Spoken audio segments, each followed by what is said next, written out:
This video contains gratuitous use of profanity and uncomfortable pauses to compensate for lack of professionalism and original thought. Viewer discretion advised.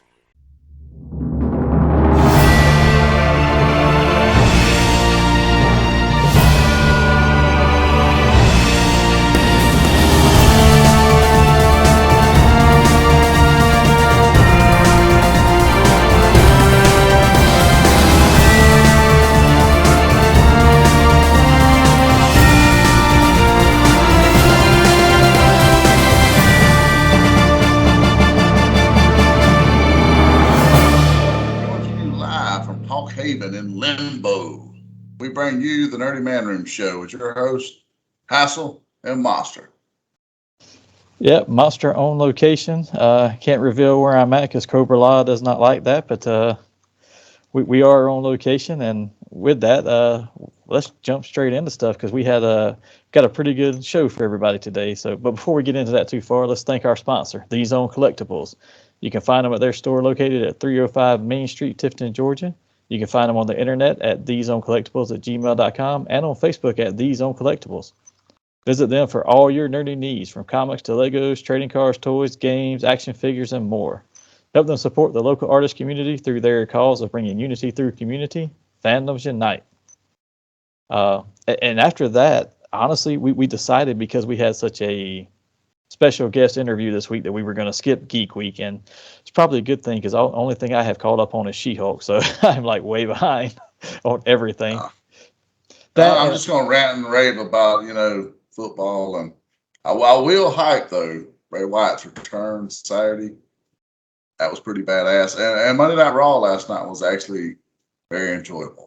I haven't watched it yet. We were recording on Tuesday night, and I do my Hulu, so I don't get it till tonight. So I got to sit down and watch that once we finish. Hopefully, depending on what time we get done. But with that, like I said, we weren't going to do necessarily Geek Week updates, but we did have a really big focus topic this week, which was a special guest interview with Mr. Noel from Ramen Toys.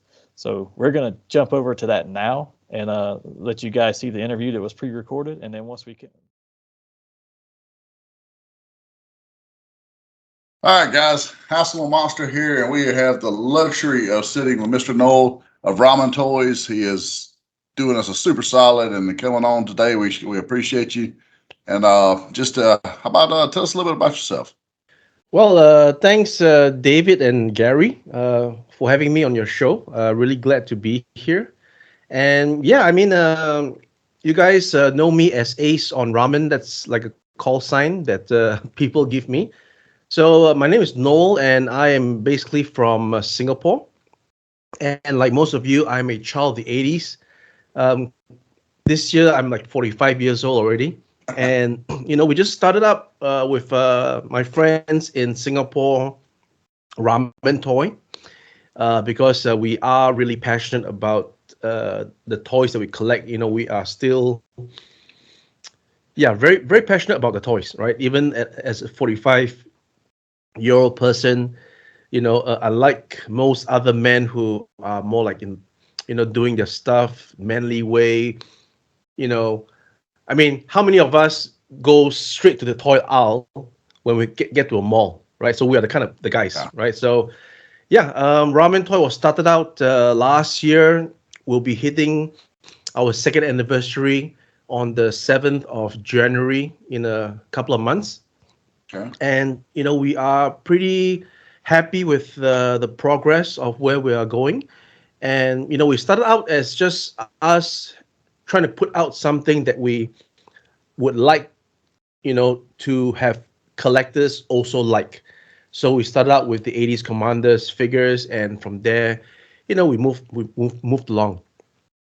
So for those of you who might wonder why are we calling ourselves Ramen, because both me and my co-founder, we love ramen, literally, Japanese ramen, and not just that we love ramen, it's also because I found that the dish itself, the ramen dish itself, in Japan is a pretty exquisite dish. You don't just do a ramen. It's like you got to really invest in the experiment of the taste and get that unique taste of your own. And each ramen chef or sensei, they call it, has its own unique taste. That's number one, right? So it takes a lot of effort, a lot of things going on in the background to come up with that broth. And then secondly, to make a ramen, it's not just any old how. You can see that the chef is very carefully, cooking the noodles, uh, placing the noodles in the bowl, adding the soup, and then even adjusting the noodles so that it looks nice, and then putting on the ingredients like the char siu and all those things. So that's the whole love of the final product, the packaging, the presentation, the love that goes into doing it. So that's why we felt that Ramen Toy would be the most accurate representation of what we're doing. Over to you You guys. know, that was literally one of my questions. I was like very curious how you come up with the name, but it correlates very well. And I'm 42 myself. Monsters, I think he's just 41. right. Yeah, he's right Yeah, behind right me. behind you. So we're 80s kids as well, and I love the fact that there's a toy company out there that is focusing on these, properties from when we were children. As an adult collector today, you have a very high quality product that you can, collect and buy that focuses on the older stuff. Yeah, and I love your analogy of why you call it ramen because for us in America, and I do travel a lot for work, so I get to see some of the more in-depth dishes like that. But like for us in America, when you say ramen, the first thing everybody thinks of is, oh, it's the little box that you get at the grocery store full of noodles and stuff. That's not really that. They just stole the name. But what you're talking about makes so much sense because it does correlate to what you're doing with trying to build your brands in your version of some of these toys. Like the 80s Commanders were amazing looking. And the Silverhawks you've done as well. I haven't got to see a lot of other new ones. I've been on the road, unfortunately, lately, but I have seen a couple pictures recently. Thank you. How did you know that the Commanders was going to be the first kickoff that you wanted your company to kind of get into? Well, in the 80s, right, we had many things. We also love Motu, He-Man, and stuff like that. But we also realized that to enter into the whole arena, there is also the very important aspect of licensing, copyright, etc. And we felt that those are higher entry levels. We felt that we were not ready yet to go to a Mattel to license something or go to some other company to license something because I mean, who are you? You have Yeah. no. Yeah. Again, it's all. If I may put it in a blunt way, it's very bureaucratic. It's the corporate world, right? Licensors don't Yeah. deal with nobodies; they deal with somebody, and that's the fact, right? You don't And just come out. you're establishing yourself right now. So yeah. I'm sorry. So you're just what you're saying is basically you're establishing yourself. Oh yeah. So That's you're right. That's building right. up. That's right. And then again, I am not a stranger to licensing. I have been doing licensing since 2007. All right. So I know the ins and outs of licensing. I've been to the Las Vegas Licensing Expo more than on a few occasions. And I've actually even licensed with Hasbro myself. If you just Google, Caliber toys, and Transformers, you will see me. You will see, what I've done in 2014. So I know all about the ins and outs of licensing. And one of the aspects of licensing that I always had a trouble with is the approval process. Now, most licensors would want you to make a product that is, in fact, what they will approve. So that means the outlook and everything has to be what they want. So this comes the conundrum because when we set out to do something, we want to input our own creativity into the character, not to deface it, of course, but to make it different, to make it better, not to make it outrageously different, but to keep the essence of what we know from the 80s, what we know originally, and then just add a little bit of tweaks that, I mean, back in the day, it's still a design. Think about it, right? When the designers designed that thing back in the day, it was a design. Could they have looked back and say, oh yeah, we should have done this better by improving this and that? I think so, right? So all I'm doing is adding to the design so that, as trying to be the artist or the creator themselves, they could have evolved the character to a way that, it's on the MK2, on the MK3 version that will look probably better. So that's what I'm just trying to do. So in doing that comes the difficulty of convincing the licensor to accept what you're doing, because not everybody can call the shots. For example, again, a nobody company like me, a nobody brand. I mean, why should a licensor listen to me on how I want to tweak it? Again, it's all very. I mean, if I was somebody, if I came in and I was like, let's just say, I don't know, if I was an Elon Musk and I came in and say, I'm going to do this, I'm going to do it this way and that way. I would surmise that the answer is yes, Mr. Musk, we can do it, right? Yeah. I mean, that's just my surmise. I don't know, but likely because I'm a somebody. I can say I'm coming in with the money, right? I want to change Quicksilver into black. Oh yeah, yes, no problem, right? I think so. But if nobody like me say, let's do a Quicksilver in black, no, sir, Quicksilver was never black. So that's where we are. So if we were to go in straight away and say, let's do a Centurion's license, and then let's tweak it the way we want to tweak it. No, please follow the style guide, because that's the way a Centurion should be. Then we're already like defeated, because we want to express ourselves. We don't want to just your own copy. fingerprints on it. You wanted to have your Yeah, style. we want to, and not the dirty fingerprints.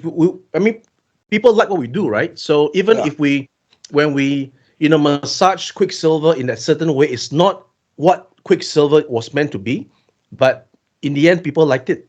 So I think we're on the right path, because we are collectors ourselves.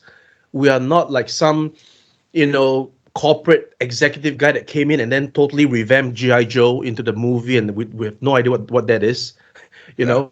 So again, I'm not here to offend anybody. I'm just giving my personal opinions. Of course, the corporate people know what they're doing, right? When they change the designs of certain things, I'm sure they know. Just like Transformers was radically changed. Me and Monster, we raised hell a good bit about that at the Michael Bay Transformers, because we're 86ers, so we're G1 Right. all the way, and Bumblebee sadly was the closest thing we got to G1. Yeah, but then again, that bred a new generation of collectors, because there are people who like the Bayverse Transformers, right? Well, that's all they know. That's what they grew up on. Unfortunately, they wasn't cool like us, but Yeah. So like I was saying, you're asking why the 80s Commanders, because that was the lowest hanging fruit for us. We felt that we could make a body that would be replicated 3 times, versus if we were to do it the proper way, we have to do 3 different bodies, and that would mean a very upfront burden financially for us to come up into the scene and then have 3 different bodies to sell a limited edition number of every one, versus making 1 body and then selling 3 times the amount of that 1 mold. So it's all about how you want to get into the scene, how you maintain yourself, how to survive, and how to get to the next step. And that was the only way, even though we had many complaints about, why is it the same body? Well, because it has to be, right? Otherwise, we wouldn't make it through the front door. So that's the answer.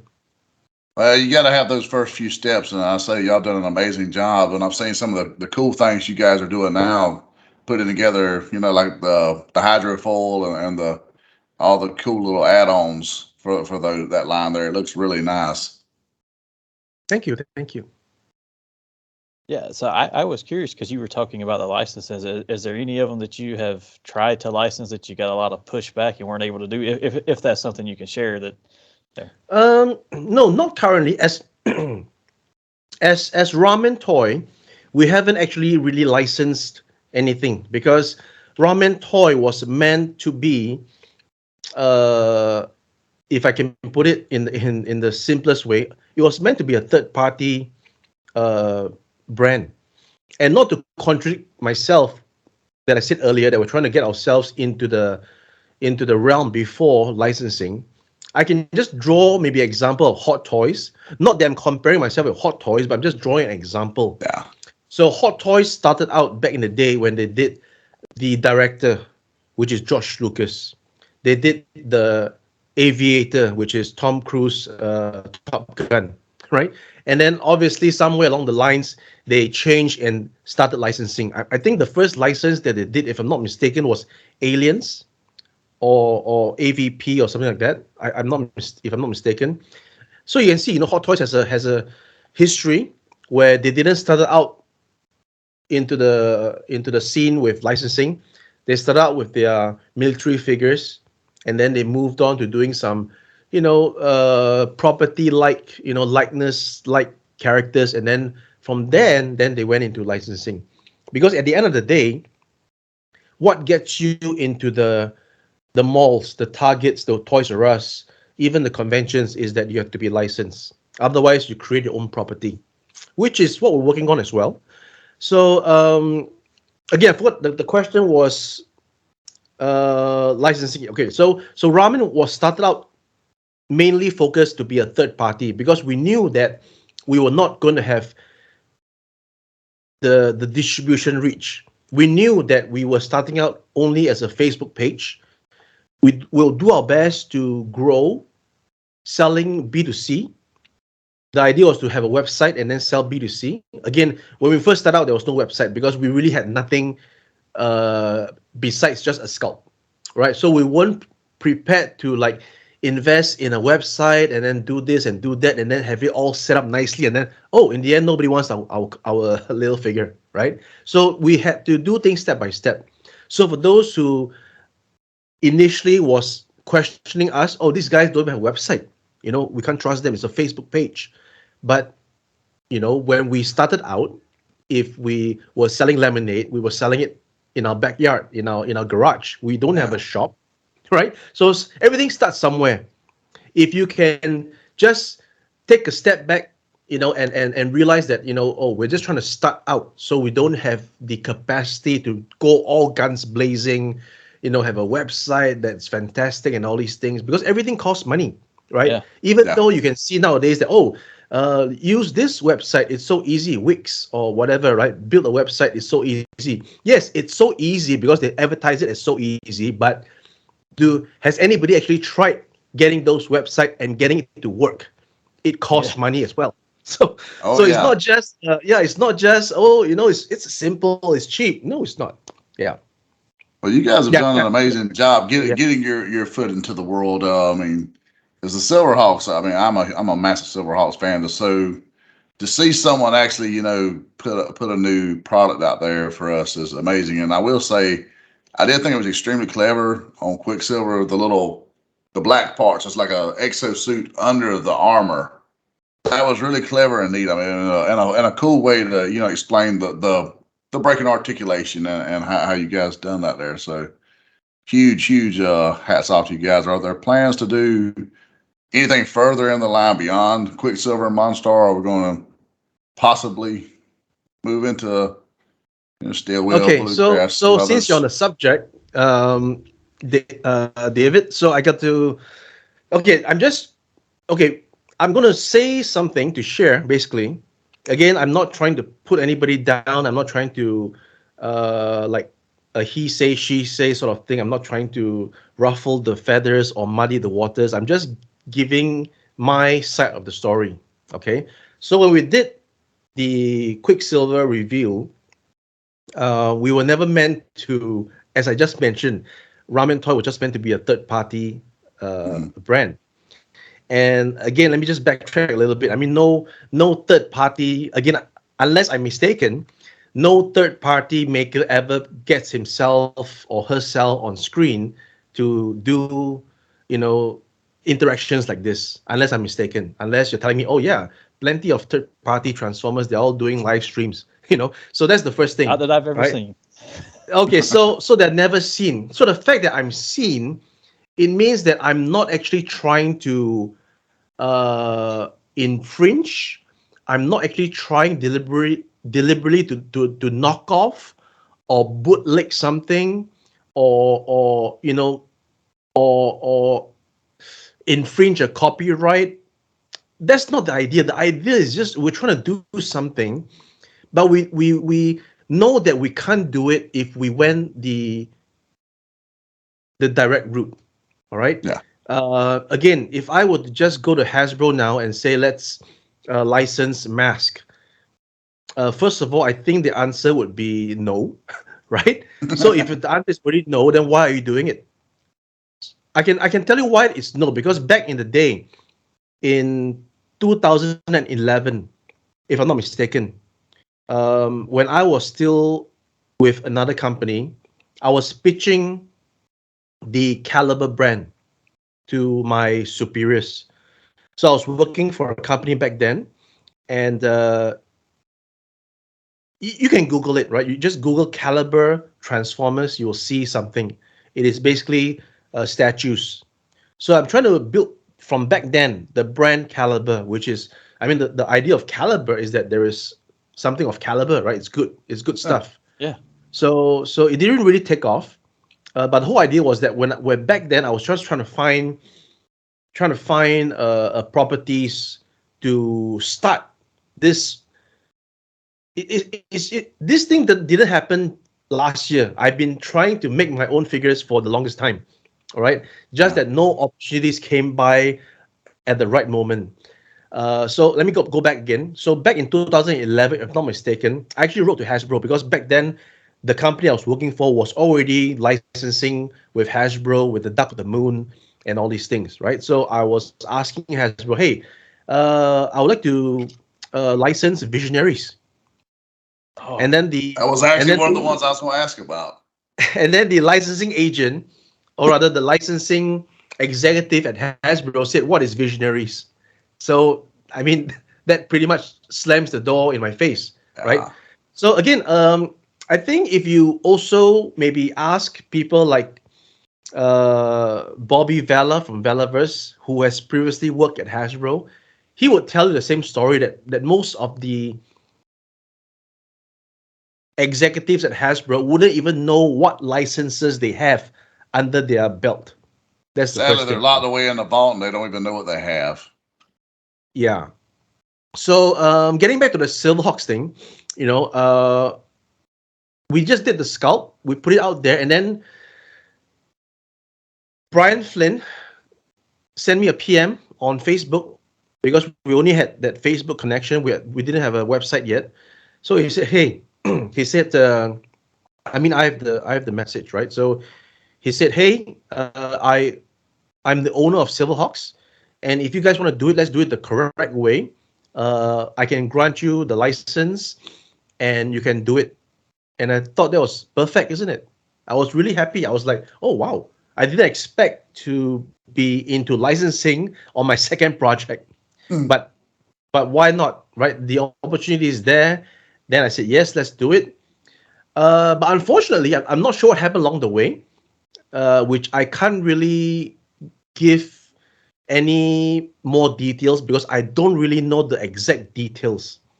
Because Brian Flynn and Super 7 did not relate to me during the time after he offered me the contract till the time he only just recently got back to me when we launched Quicksilver. So there was what I'm just basically trying to say is that there was a period of time where there was no communications between Super 7 and myself, which is kind of strange. Even though we reached out, it was like a one-way traffic.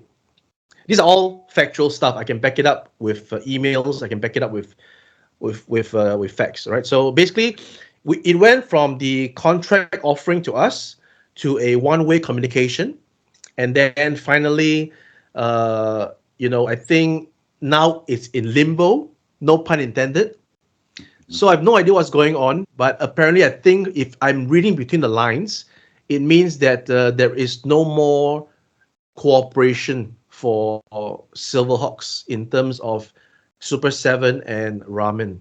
and which is fine. I mean, in life, in business, deals expire, deals don't always go through, but that's the fact of the matter, right? And I first realized something was amiss when there was no communication by email, and when Brian Flynn was on, I think it's Hebrew or no, another, there was a YouTuber, Toy Bro. Toy Bro, right? Toy Bro. So I believe at the 45th minute of that live stream, Toy Bro actually asked Brian Flynn, "Hey, what's this thing about ramen and Silverhawks?" And you can hear it from Brian Flynn himself, where he said that he doesn't know that we were doing Monster, and he said that, well, if that's the case, then it's just gonna be Quicksilver and Monster, and that's it. Which I, again, read between the lines means that that's all. We're not going to Yeah. venture anymore into any more things. So I mean, it's all there online, and right now, if anybody is watching this stream, you can hear it on my story. Again, I have there's I'm not trying to do anything. I'm not trying to create anything. I'm just giving you the facts. Yeah. And if we're not granted the license, then we're not granted the license. So again, on your question, if we were going to be doing any more things, I'm not trying to be a rebellious person, and I'm not trying to say that, hey, even if you don't give us license, we're going to be doing it anyways. No, but we need to fulfill what the fans wants. So the fans wants us to continue at least making the team, which in my personal feeling, I'm not going to make the whole team, because I have only a few affiliation and attachment to select members of the team. Yeah. Some guys I don't really like, so I don't think I can. I don't think I can do it really a good justice if I'm making somebody that I don't really like, if that makes sense. So, Yeah. but again, I'll do my best. I'm not trying to make any promises now, but I will do my best to put the whole team out if it makes sense. But then again, the whole reason why we even told Brian Flynn and Super 7 in the first place that we don't know if the community would accept or like our rendition. So we'll see. Basically, we're trying to tell them we'll see, right? We did sign, we did propose and sign a 2-year contract.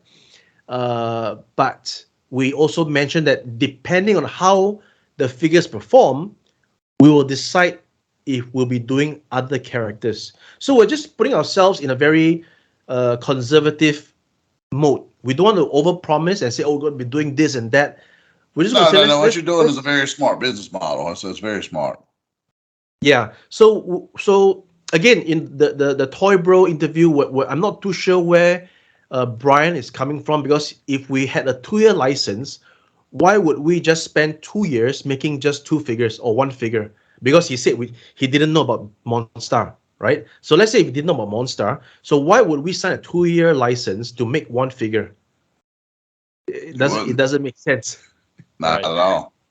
Right? So getting back to the rest of the crew, I already have designs being in development for at least 2 more characters, and the only way we can bring these characters to the hands of collectors is if we carry on the original plan, which is to do them third party, and call them, like, I had a name for it, Titanium Titans.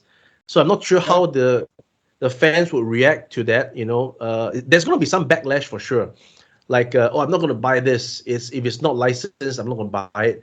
Okay, fine. Again, we are only going to put something out for you to see if you want it. If you want it, good, we'll do it. If you don't want it, then probably we won't do it. Just like the As Apache an Command. adult collector myself, and my monster can attest to this too, because we're both huge Transformers fans. We both own a great deal of third-party Transformers that are far superior to a lot of what the name brands put out. So with the quality of what you guys are doing, I'm thinking the fans will back you. You're not gonna have no problem in that aspect, I don't think. Hopefully. Yeah. I would have to agree with that. I mean, owning a bunch of third party Transformers and the way that Transformers fans so rapidly take to the third party and prefer those over the official licensed ones, I can see that being the same for other 80s properties as well. I mean, the fan base for 80s properties is so huge that I can see that being the case. So who come up with the idea of doing the little backdrops that you guys are doing now currently for like the Masters of the Universe figures and what the Ninja Turtles? Because those look like really, really cool. I like those. Okay, so this is where again there's some controversy. All right, so when we first put up the images, we had a few. We got a person who sculpted some backdrops for Motu with the exploding rocks, and he was constantly posting those images on our Facebook, saying that he made those dioramas already, right? So, and then there's people who say that we copied the idea from him. Let's just say that I took inspiration from that creator's piece, and that is the whole truth and nothing but the truth. Because when I saw that piece, I was inspired to come up with what we have, which is a totally different concept from his particular artwork. If you look at that, if you know what I mean, right? If you look at what he has done, it is a far wider base. It is far more. There's a lot of things going on there, and it has the Masters of the Universe tag on the top, which by right you shouldn't be doing because it's not licensed, isn't it? So I took inspiration from that, and I came up with what we have shown you guys, which is a stand that you can actually put the card back behind, and that fulfills that Masters of Universe logo, which we don't own and we don't license, but you have it in your possession as a paying buyer. You can put that piece of cardboard behind our stand. You can take the figure out, and it looks as if the figure is still on the card, but now it's three-dimensional. So that was the whole idea behind it. And the person was selling his set for I think about $40, and we're doing ours for like $9.99. So it's $10.99, right? So it's totally different. I'm not sure how we copied the person, but I can tell you I took inspiration. That's all it is. Yeah. Is there a price tag for the Turtles version yet, or is that just still in concept? Oh no, we are already in 3D prototype phase. I should be releasing the sewer prototypes in about a couple of weeks' time, I think. Yeah. Those look really great. I seen them and I was kind of just blown away because I was like, wow, these look amazing. So yeah, because I think the whole idea is that you guys have figures, we all have figures, but would it be cooler if those figures were propped up in front of a backdrop that sort of even amplifies that property even more? So I thought that was the whole idea of doing it. Yeah. That's amazing. I see what you guys are doing. Be the Visitors. This property gets no love anymore, and you guys are now announced you're doing some 3 3/4. What made you decide? Hey, this is where we're going. And do we get something beyond the 3 3/4 figure? Do we get the little disc shipped at some point? Okay, so this one again, it's a little bit tricky, but I think we're still okay because they did do a revised or newer version of the V recently in recent years, right? Which I think didn't fare very well. I'm not sure, I didn't watch it, but my whole memory is all in the original. I did not watch I didn't even know there was a new series made until I did some searching. So, but the fact that there's a new series made, that means there is a property owner, a like a movie company or a TV company, right? That makes a production company that makes this. So the rights should probably be with the production company, or I don't know if the production company even licensed the rights from the original. Again, it's something that's too complicated for me at the moment. Too complicated because what we want to do is just figures, right? We don't want to go through.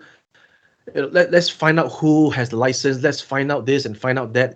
It's going to be too stressing for us versus spending all our effort to make the figure right. So we're just going to do that direction, and then whatever comes along the way, we'll negotiate the obstacles. If I'm making sense. Yep. So why 3 3/4 is because I feel that with looking at what's in the market, that we are now having a renaissance of the 3 3/4. You look at Hasbro themselves; they have redone the 3 3/4 GI Joe. You look at Hiya Toys, which is doing fantastic 3 3/4 figures with Predator, Aliens, Judge Dredd, GI Joe. Again, I have no idea how they could license. The thing about licensing is that you cannot cross over another person's. Was that the word for it is? I forgot the word, but basically what it means is that if Hot Toys is doing 12-inch, I can't do 12-inch. I got to do something else, right? So how could they license out a 3 3/4 to Hiya Toys when they themselves are doing 3 3/4? I have no idea. And even licensing out GI Joe to Super 7, to me it's mind blowing, but it's a good thing. It shows that there is hope. Okay, so there's hope. That's a good thing. As I was saying, Hiya Toys is doing that, and then I think there's an Eagle Force that's 3 3/4. Obviously, Joy Toy has been around for 3 3/4. Acid Rain was back in the day 3 3/4 and still are 3 3/4. So I think there is definitely a nostalgia and a market for 3 3/4, even though the 6-inch figure is really the commander now for action figures. I mean, with no disrespect to the 12-inch, I'm not too sure if there's the kind of demand for 12 inches now as compared to back in the day when it came out with like the Medicom, and then Hot Toys just totally destroyed the whole market with their. Well, even people that have like major man rooms, I mean, you only have so much shelf room, even no matter how big your man room is. So 12 inches, that's a lot of real estate in your room at that point. So how many 12 inches versus a 3 3/4 or a 6-inch, like you're saying? I mean, you're going to sell obviously a lot more of the smaller, just because you get a lot more. I mean, look, it's just there. Yeah, absolutely. Yeah, and with the 3 3/4, you can incorporate vehicles, and I think that's the crux of it. So and by going small, it doesn't mean that there is no detail, because I, for one, I love details. That's the reason why I do scale modeling. I love scale. I love details. So aside from collecting action figures, I'm actually an avid scale modeler. So I make airfix of the military jets, armored tanks, and I always enjoy putting in the little, drawing in the little ammo belts, and have the little machine guns and the ammo crates, and even the little maps. So I enjoy detail. So back in the day, we wouldn't expect such detail on 3 3/4, but now, look at what's being done now. Then you say, yes, we can incorporate details into a 3 3/4 inch. That's why I'm doing it. Yeah. Yeah, because I noticed in your Makina line on the Red Gullwing, like the interior there, it's like in the dash there, you got the screens and all the cool the seat belts. I was like, they have done their homework and they have put the detail in this thing. It is beautiful. Thank you.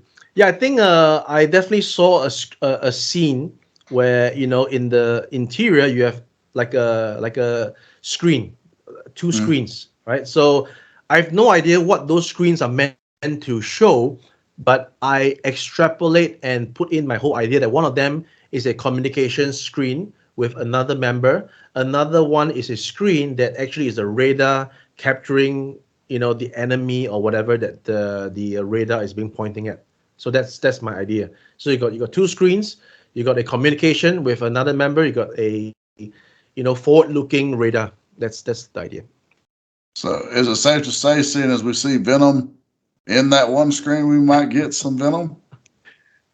Yeah, I mean, Cross fingers. again, why didn't we start with this? Is because again, it's a higher bar to enter. I think I mentioned this in another stream that to make a tooling for a vehicle is much more than to make a figure.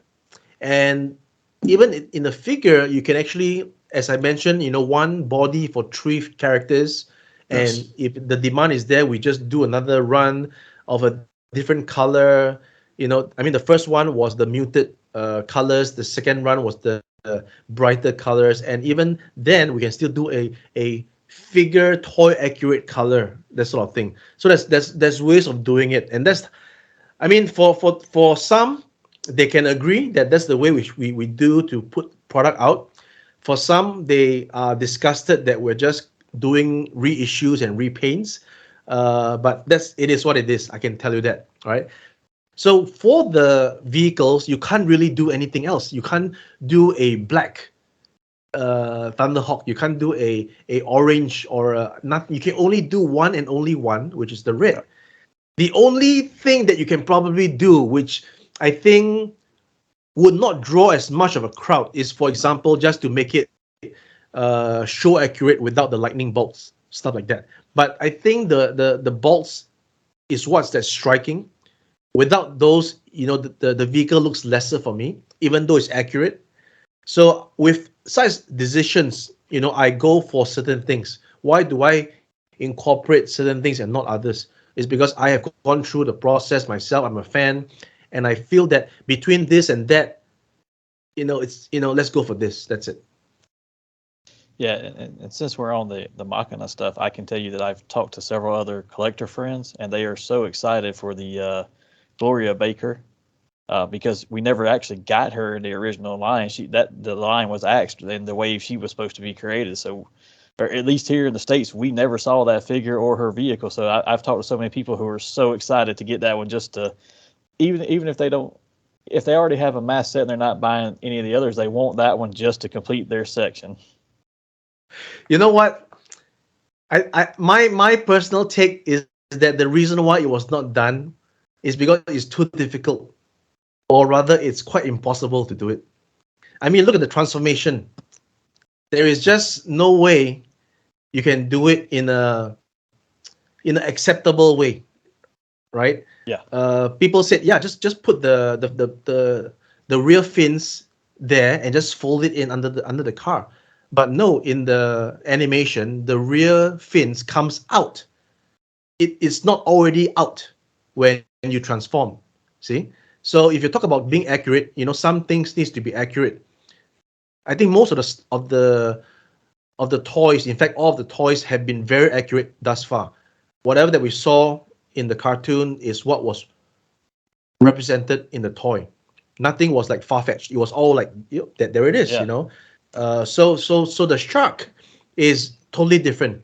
Number one, for the fins on the front of the bonnet to come up is already a challenge in itself, because this is not as if I'm the smart guy. You guys can figure it out. Look at the profile of the car. Look at how big that fin is on the bonnet. Imagine that goes in. Where does it go? Where is your other stuff like that the side fins? When you close that, where does the side fin go? Moving the wheels up instead of down. It's not as easy as you think, because to move the wheels up, you need to have a contraption at the bottom to secure both wheels, right? And so it's really more than meets the eye. And the reason why I'm going through an MK1 MK2, and MK3 is because we thought we got it on the MK1, and then oh no, this is not right. You know, the fins only extend like that way bit on the bonnet, right? The fins, because the 3D engineer told me there's no space, you know, so it's only like that. I said no, I can't do this. So that's why we came up with the extending method. That means it came out a little bit and then it extends a little bit more, right? So, and then we went through many iterations of how the wheels would go in, and then finally we did it. And then, you know, how the wheels pop out from the back, and how, you know, the fins, even though it's small, but that's the way it is because it extends out from the wheel. It doesn't come out by itself. So the only other way for me to make it look better is we have extra attachments. So after you pull out the fin, you might, again, I'm not confirmed this yet, but if by popular demand, you know, people said it's too small, then we have to attach an additional fin on top of the fin, just so that we have an aesthetic that looks better. But by far, you know, this thing, you know, again, the final fins from the back that sort of folds out from underneath. Again, if you have those huge turbines that comes out on the side, where does this fall into? So it's not as easy as you think, right? So there's a reason why the custom makers actually put them all as attachments, right? Because it's just not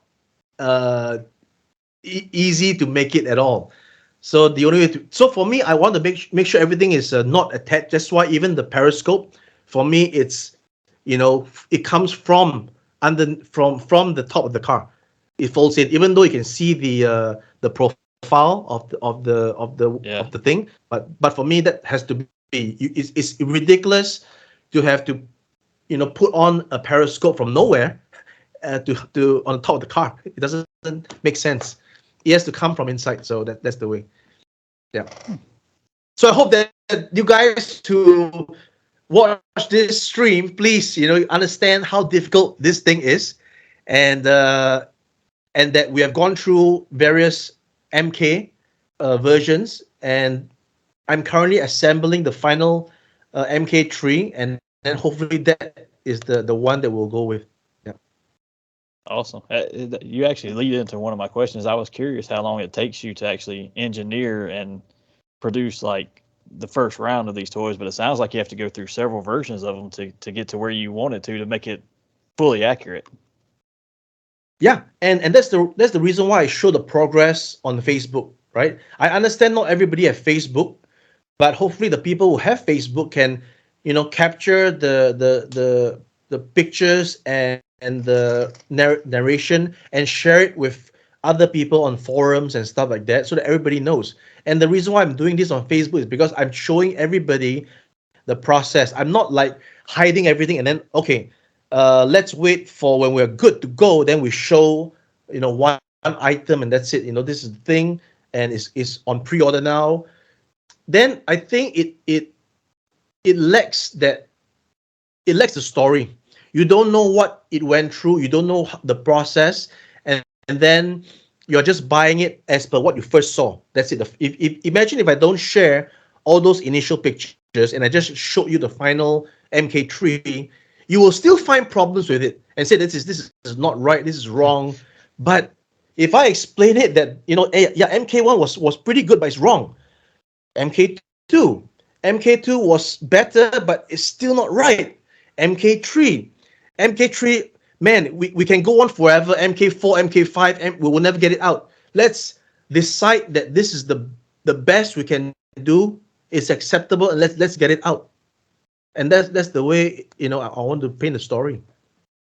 Well, I think the way you're doing it, right, the way you're saying, you know, you're showing the process, but it also shows the fans the labor of love you're putting into this, and anyone who watches this is going to instantly realize just how passionate you guys are about your products and about what you're putting out. So I myself, that makes me appreciate it even more.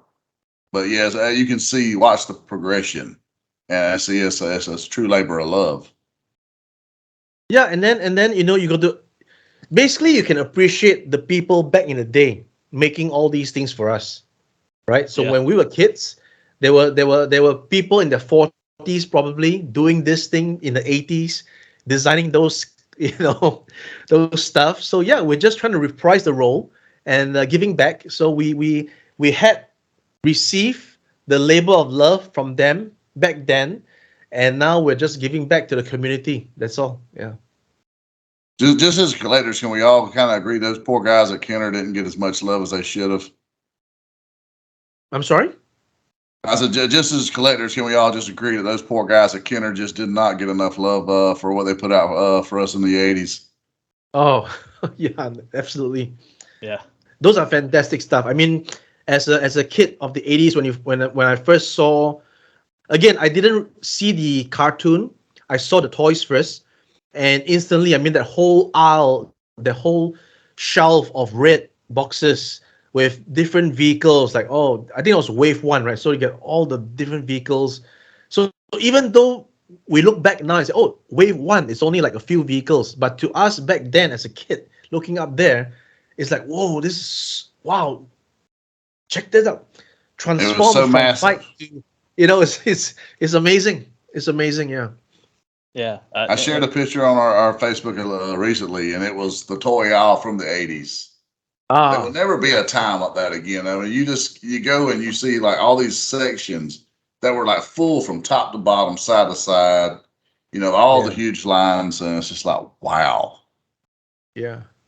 Yeah. It is truly great.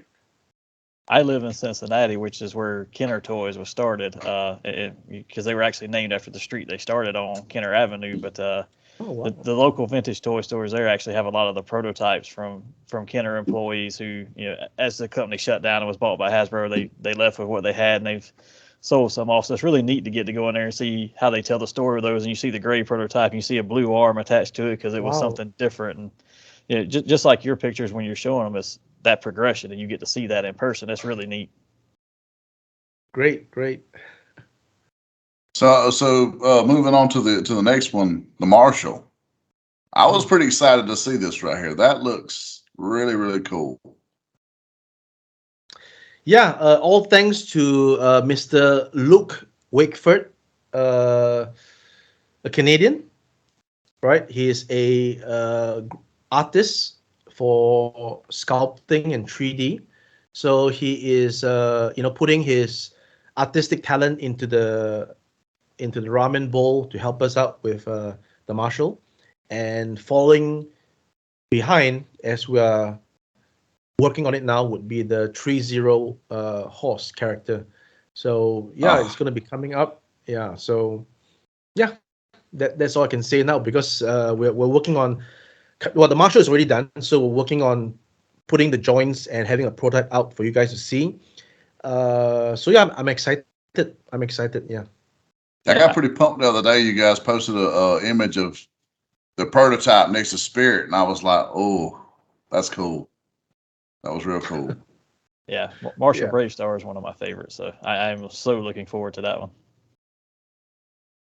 Yeah, well, definitely. And if we can somehow sculpt the hologram of the force of the bear, the puma, that would be awesome. Yeah, that would be great. That is the next stage. We'll put the figure out first, right? We don't want to do too many things at once, because if we do too many things at once, then our outlay is massive. Imagine doing that and then trying to have the figure there, and then we've got to tool that as well. It's just too much, right? So let's put the figure out, and then let's work on the next step.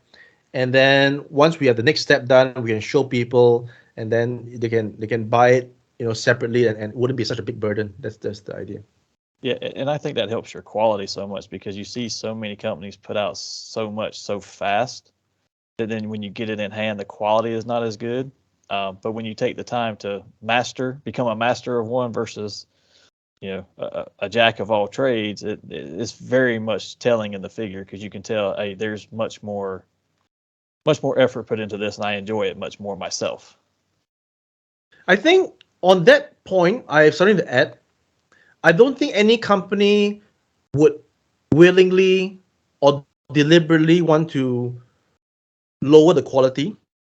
I think every company aims for the highest quality, but there are a lot of things that the people at the company can't do or can't control. You might say, no, that's no excuse. You can do it. You're the company, you're the boss. You can call the shots. But the boss of the company is not the one doing the QC, right? Yeah. He's not the one. I mean, it's. I mean, again, I'm not saying anything about NECA. I'm just giving an example. So NECA is a big brand. It's been around for many years. But when you complain about issues with NECA, the people at NECA who design all these things, they don't deliberately give you the flabby wings or the whatever, right? It's in the production process where they have grown to such a scale that micromanaging is going to affect the productivity. What they are pressured is to get items on the shelves as per the contract, right? They got to get their products to the Walmarts, to the Targets, and these are all with contracts. If you miss this time, I'm going to penalize you. So companies are pressured by the letter of the law to do stuff, and then sometimes it is just like yes, this Hurry is up and loose. get it on the shelf. Yeah, this is loose, but hey, we got to get this, or otherwise we're gonna So we have to, again, it's no excuse. We all aim for the best, but these things are made in the factories in China or Vietnam or Thailand, and there's only so much you can control, unless you are like again, I'm not giving credit to another, I'm not shilling for them, but for example, Bandai, you see that Bandai stuff, Japanese stuff, by the way, I'm not talking about the Bandai America or where Bandai Japan. These companies actually get their employees, put them in China like permanent. You're there. And then those guys are in the factory 24/7. And any problem with production quality, the guy's gone. So it's important because it's their livelihood. They need to ensure. So they'll be working, effortlessly and tirelessly every day with the factory people, ensuring every minute detail is there. Nothing is to be loose. Nothing is to be wrongly painted, or that's. And even then, you do have certain Bandai products that it's not up to par. But that is not the rule. It's always the exception. So all I'm saying is that as big as we have grown in terms of the toy industry and companies that have grown, it is still not physically possible for certain companies to do what other companies may be doing in terms of what I just explained about putting people there 24/7, right? So I think that is what we need to understand. And again, all the figures that you love are all made by human beings, Chinese people or Vietnamese people or Thai people at the factory who have no idea what these things are. They have no idea, seriously, right? They just know that I got to put this leg into this body, I got to put this head onto this body, and that's it. I got to package this. And that's what I see at the factory. So they have no idea what's this. These are all normal people. They're not like toy enthusiasts, right? Imagine if we had toy enthusiasts at the factory, then we'll have top quality. Because when you put something together, you know for sure, oh, this is wrong. This is, oh, shit, they've oh, sorry, my language. Oh, they forgot to print no, you're fine with us. All right. They overspread that. Oh, no, this is wrong, right? If you have a toy guy at the factory making the toys, then you'll have good quality, right? Yeah. So we try to ensure that being a small company, a small brand, we try our best to do it. And even then, we have experienced some issues here and there. And I can tell you this upfront: every single production, there's going to be a new issue. it doesn't mean that you have done figures for 10 years, you're going to be like the expert. Every new figure that you put out is going to have a new issue.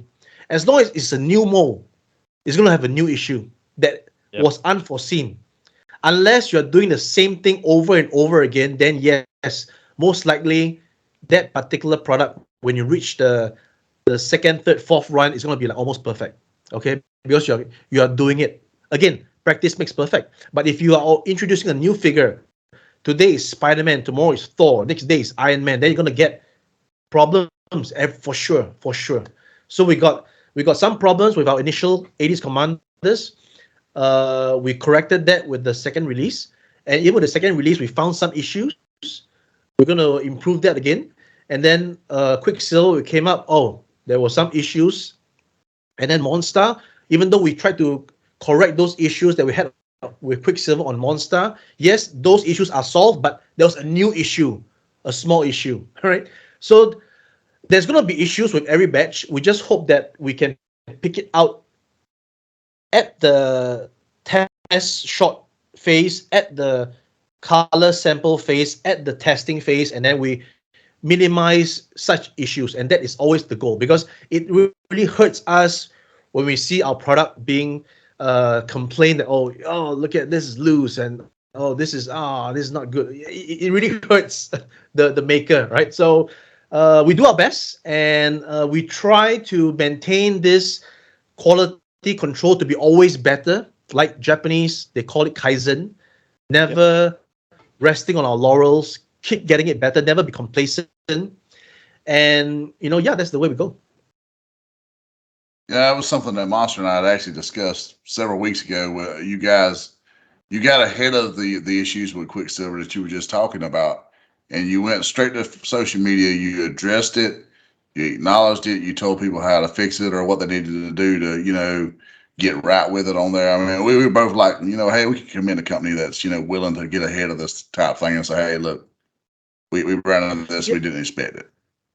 Yeah, so what happened with that issue was that the factory, not us, we are just the designers, right? So the factory is the one that put it together. So apparently the factory used a glue that they thought was sufficient to adhere magnet, which is metal, to PVC, which is plastic. Again, for those of you who have some knowledge in this, you will know that not every glue glues everything together. There is the glue for wood, there's the glue for plastics, there's the glue for magnet, and now there's a glue for magnet and plastic, right? So apparently the again, when I was fiddling with the samples, I had never had an issue of the magnet popping off. If I had experienced that, then I would be able to tell the factory, hey, this is popping off, you need to fix something it. You may run into. Exactly. So because I didn't experience it, it came as a new thing to me, right? So the moment we were told that, the magnet came off again, and it is not for the entire batch. I'm sure there are people with magnets that's properly stuck there. See, so it is. Again, that's why I mentioned with every batch is something, but it doesn't mean that something is 100% defective. There's always going to be a little bit. So we need to address that. So to address that, it is to just place some glue and put the magnet in. Of course, we totally understand customers who say, I'm not going to put super glue, right? I'm going to return it. Okay, fine. For customers who want to return it, they return it, right? For customers who say, I'm not going to put glue, send me a replacement. Okay, we'll send a replacement, right? So we deal with different people differently. It's always on a case-by-case basis. We try to minimize losses, both for the customer and for us, right? To send it back involves shipping costs. Somebody's got to bear it. To send a replacement, there's shipping costs. Somebody's got to bear it. To fix it yourself, there is some cost. You got to buy the glue. You might screw it up and destroy your figure, and that's even worse. So we manage it. If people are confident of fixing it themselves, we're happy. All right, we're appreciative, and then they solve it. They're happy. For those who are not sure, they don't know how to do it, then okay, we'll send a replacement, because it's obviously not their fault that the magnet was loose.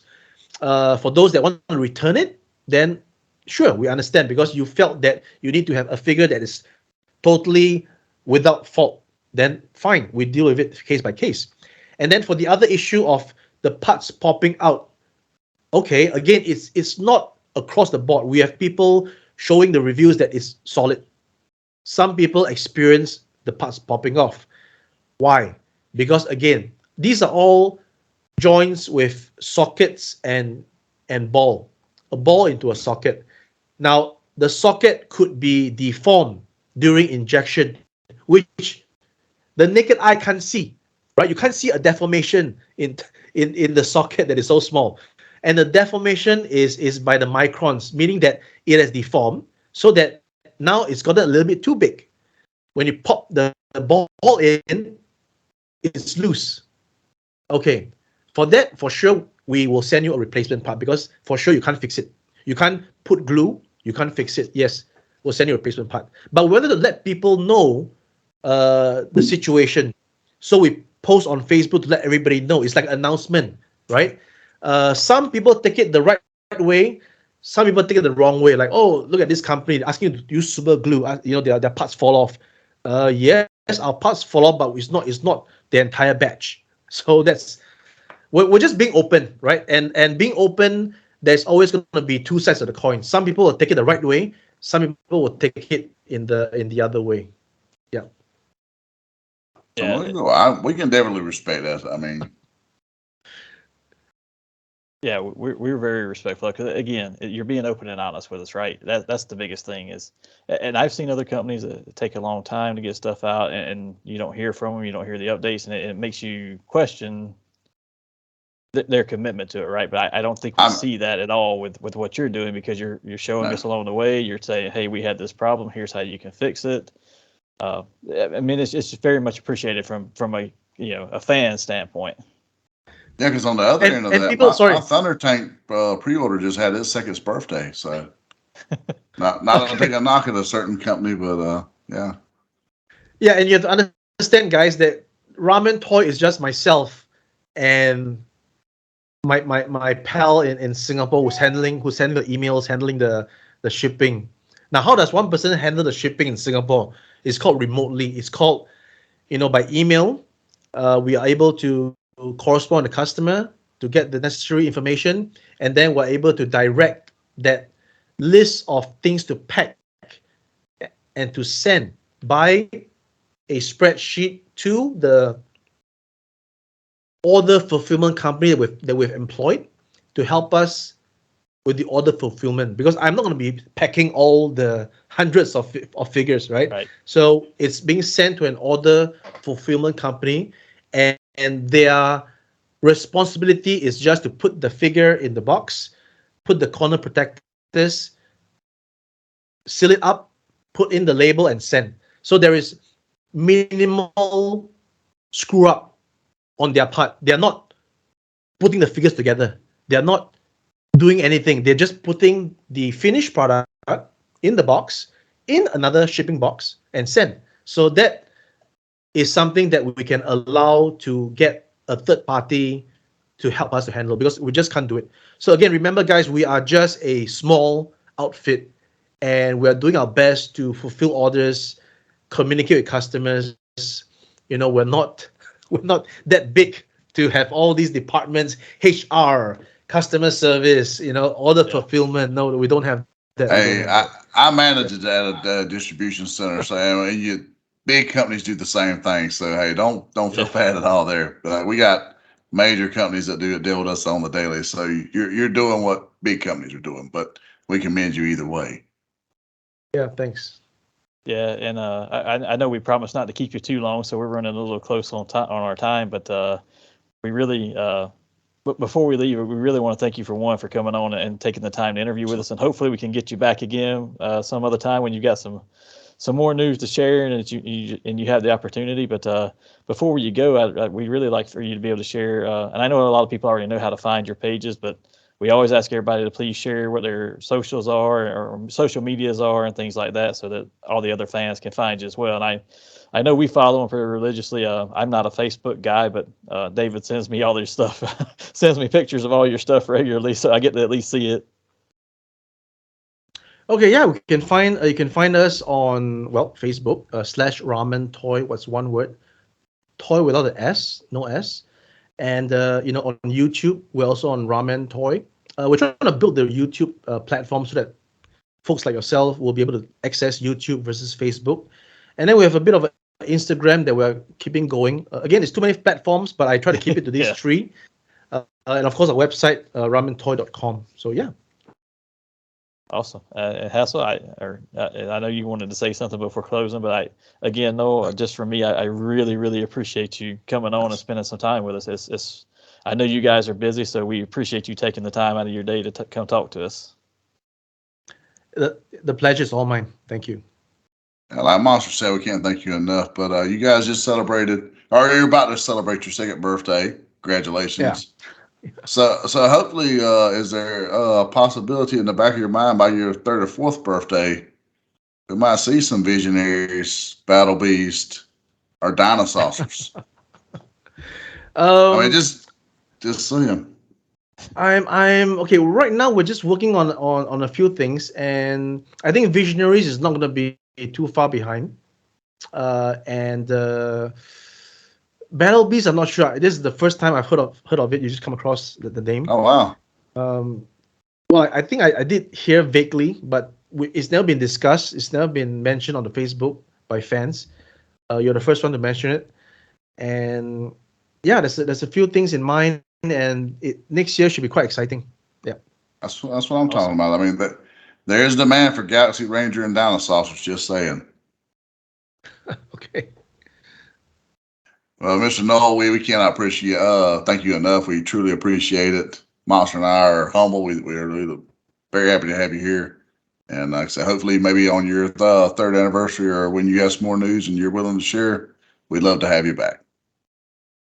I would love to come back. Thank you. So, well, thank you, sir. And we sincerely appreciate it, and hope you have a good evening. All right, same to you guys. Thanks, man. All right, thank you. All right. Well, hopefully everybody enjoyed that wonderful interview. Mr. Noel was very kind as to come on and talk to us and share so much with us, and hopefully we'll be able to get him back again in the near future. But with that, let's go straight to Nerd Out Hassle. And for anybody who hasn't been here before, this is where we ask random questions, usually focused on the focused topic of the day. We don't give each other time to prepare our answers, so you'll get honest, off-the-cuff answers. And along with that, if you want to share your answer or comment on what we said, please feel free to do that in the comment section. I will tell you how you're wrong. I do sometimes, especially if it's Big Rob. But Yeah. with that, so let's why don't we jump ahead and go straight into Nerd Out. So Hassel, you have a question? I actually do have a question. So sticking with the theme of what we went through today with Mr. Noel and Ramen Toy, if you were to start a toy company and you had one 80s property that is not currently being produced, what would your one 80s property be that you would kick your toy company off with? For me, just because I'm going on sheer nostalgia and hope that maybe this would be the low-hanging fruit for me, as he mentioned, but I go with Marshall Bravestar. I don't know what it is, but Bravestar was one of those that I really liked. And I would like to see it. Yeah, and I know they're doing it now, but that would probably be the first one I would try to go after. How about yourself? Well, as much as I want to do dinosaurs, I'm gonna have to say Galaxy Rangers. I feel like there's just a lot of you could get a lot of just retooling of the Rangers themselves. Simple molding, like what Noel was discussing, where you can get the most out of one figure. And then also the horses themselves, the robotic horses, they were always so cool to me. It was just a really cool line. Unfortunately, didn't go very far here in the States, but I actually, for whatever reason, I really enjoyed that growing up. Yeah, I can see that. That was a good one. I enjoyed it. And like you said, you could get so much because the body mold for 3 out of the 4 is the exact same outfit, other than Yes. one unbuttons this collar and lets it loose. I mean, whereas the others don't. Some simple retooling, and you've got the most bang for your buck. But I mean, I would love to see dinosaurs, but I don't think you could build a company with that. Yeah. That's a once you're established, you can go with it. Well, and there's no precedence for them either because they really didn't make very many of those. So it's not like you can just pick up and easily make a mold or pick up from an old mold and do anything with it. You've got to start completely fresh, and every one of them had a different look. So you don't Each get to one will be a replicate. one and done. You're not going to get any redos out of any of those. Yeah, So, you're Monster, not. what would you have for yours? For my question this week. Oh yeah. So sticking with the fact that Ramen Toys was on here, and they're constantly going through 80s properties, and we didn't dig too much into what they're working on next because they have their process that they go through, and they have a lot on their plate already. But what property would you like to see them take on that they haven't already announced that they're doing? Which one do you think they'd do well with? So we're sticking in the realm of the 80s, so to speak. I think they could do really cool with some 3 3/4 Joe vehicles. I know that's not in the realm of what they do, but I think they could do a really good job with the vehicles. Or Battle Beast. I think Battle Beast would be a really cool arena for them to jump into.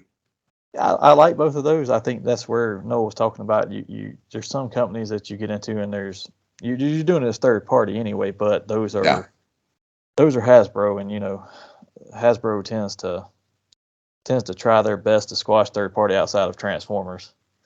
They really push on their licensings, but I mean, I'm sure they could still find a way to do it, just like he was explaining. But those would be interesting to see.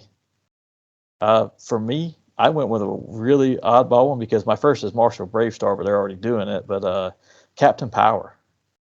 Ooh. I think they could do a good job Ooh. because they could do those at 3.75 and do the vehicles and have like the little laser lights and stuff in them. I think they could pull that off. Dude, I don't know how that one escaped me, honestly, when I was, kind of putting together some of the research for the show this week. How did I miss Captain Power? I didn't think That about it was till that was last such a minute. cool figure because it's crazy because like if you remember, everyone had that Captain Power figure growing up. No one knew what the fuck it went to because no one got to see the show because if you didn't have that VHS Yeah, that went to the vehicle and all that, you were not in the loop, but he looked cool as shit. So wow, yeah, I yeah. don't know how I missed that, dude. Hats off Uh, to you. that was a one that I struggled with, and I was like, oh, I thought about that. That would be a good one to do. But with that, that kind of brings us to a close this week. But as always, before we leave, let's give some shout outs to some of our friends. Mr. Daniel Garcia, of course, the Kickstarter for Zyberon is over, but the book is on the way. Hassel, I don't know if you've talked to him lately and have any updates on I release spoke dates with him or. the other day. The book is very, very near completion and ready to roll, and he has, as of a week ago, he has 3 pages of Atomic Vamp done. Awesome. It's been inked, colored, and everything. So yeah, he's rolling around on the next go around. So we're very near getting some stuff to the doorsteps, people. Excellent. And yeah, just keep an eye on his page. Obviously we'll give updates as well, but keep an eye on his page at the Garcia Comics on Instagram and at Daniel Garcia on Facebook, and he'll give you updates as well. And also, let's give a shout out to a couple of our other friends. Mr. Chris Daly, host of the Fueled by Weird podcast, which covers all things weird and nerdy. And then our friend Miss Mandy Lynn, aka Kushi Mama, who does a lot of toy reviews, she's an autism activist. I can't speak today. Apparently, I need That help. was a mouthful, wasn't it? Yeah, and does a lot of content creation. And actually be on the lookout for both of these because they're actually going to be on here interviewing us in the very near future. And I have some insight as to what Miss Kushimama may be appearing as. Yes, screw you people. And before I forget, you can also find her on her YouTube channel at Doodle's Toy Report or on her Instagram at Kushimama. And with that, remember to check out our sponsor, Zone Collectibles, for all your nerdy needs. You can find them on the internet at thezonecollectibles@gmail.com. on Facebook at These Own Collectibles, or in their store at 305 Main Street, Tifton, Georgia. Help support their cause of bringing unity through community. Fandoms unite. And with that, do we have a giveaway this week, Hassel? I know we were pushing on time I to get kind ready of for the figured interview, yeah, it was under crunch time, and I also got a thing. I said we're literally 3 weeks away from giving away a $300 mask. So, with that being said, we probably won't have any giveaways. Well, I'll scratch that. We will have a giveaway, something big for our 1 year anniversary show on the 24th. But beyond that, the next giveaway, a huge giveaway, will be on the first when we have Mr. David Howard Thornton of the Terrifier series, Art the Clown himself coming on here. And if we reach our goal of 250 subscribers on YouTube, he will select the winner of the H4 Tom Morgan mask. Excellent. And with that, that brings today's episode to a close. But before we leave, Hassel, tell everybody where they can find us at. You can find us on Twitter at Nerdy Manroom Show. You can find us on the Facebook at Hassel Hutchison via the Nerdy Manroom Show. And you can find us on Instagram at Nerdy Manroom Show. We're all very active on all three platforms. And of course, YouTube, where you need to go subscribe, like, share, hit the bell, get our updates.